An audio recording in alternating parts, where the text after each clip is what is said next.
There's a picture of the cemetery, too, in my book. That became an important memory as I wrote the story of my fictitious Amala. Well, characters, plot, locale were coming along, but I realized that I had an important challenge. Some years back, I had admired the reconciliation work of the Belfast Children's Summer Program. They brought children from embattled Northern Ireland and placed them as a Catholic and a Protestant pair in a home in the United States. The idea was to expose them to a pleasant and neutral environment where they could get to know each other as people, not enemies. More recently, I have visited the summer camp where Seeds of Peace does similar work, bringing teenagers from areas of conflict to a camp in Maine. There the young people interact with each other, learning each other's stories, with the hope that finding commonality will aid understanding and perhaps lead to reconciliation. And as a matter of fact, it sometimes has. But then I had to ask myself, could I write about such things? Well, my Bosnian experiences at that point seemed like an unassembled jigsaw puzzle, and my task was to solve the puzzle. The plot was forming, the characters were shaping up, but there were still questions, and one was, where would it take place? There had been a few war-provoking incidents in Sarajevo in the spring of 1992, but Sarajevo was overdone in literature and films. I wanted a smaller, less well-known locale, but one that had been important in the war. It was in Bijeljina, a predominantly Muslim town in the northeast portion of Bosnia, about 10 kilometers from the Serbian border, that the war was really launched in the 1st of April 1992. Arkan, the commander of Arkan's Tigers, a Serb militia, took over the town. So it is in Bijeljina that my story begins. To try to assure accuracy in my novels, I do site visits. So in November 2005, I went with a friend back to Bosnia to check things out. We traveled by bus to Banja Luka, Sarajevo, Tuzla, Bijeljina, Belgrade. My friend was indispensable because her interpreter in Bijeljina in 1998 was a bright young man named Dalibor. On our study trip, he was our host and my guide to a town where I had only previously changed buses, so I needed the information. He patiently drove us around, answered my questions, and took us to his grandparents' house, where his grandmother, his baka, served us delicious sarma. So it was fairly easy to work out the situations of Amala and her Muslim family who lived in Bijeljina and how they dealt with the attack and the subsequent war. It was harder to create the destiny of Sanja and her Serbian family, who remained there as the war moved south and west.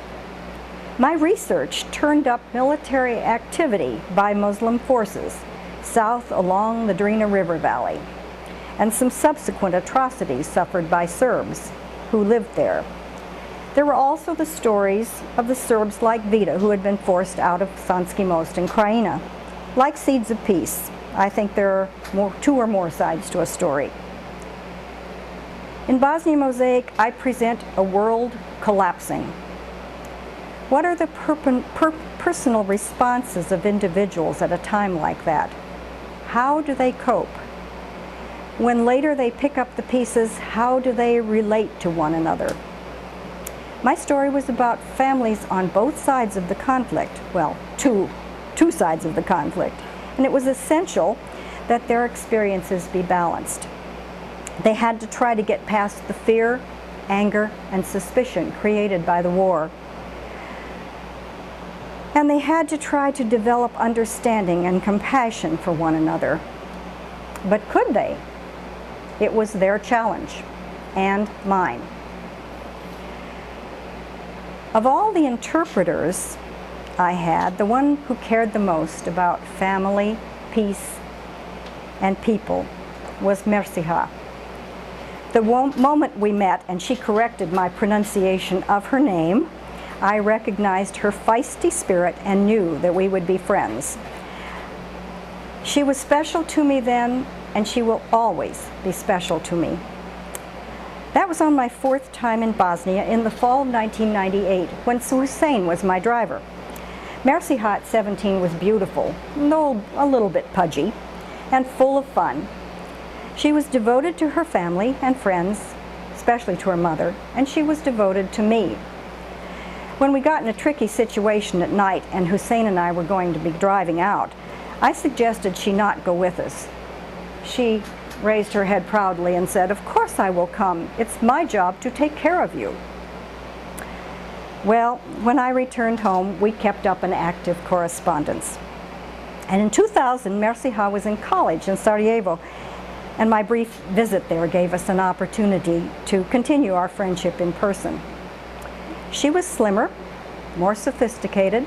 She'd cut her hair, toned down the red. She was planning a visit to her aunt and uncle and cousins in St. Louis. Of course, she would come to see me.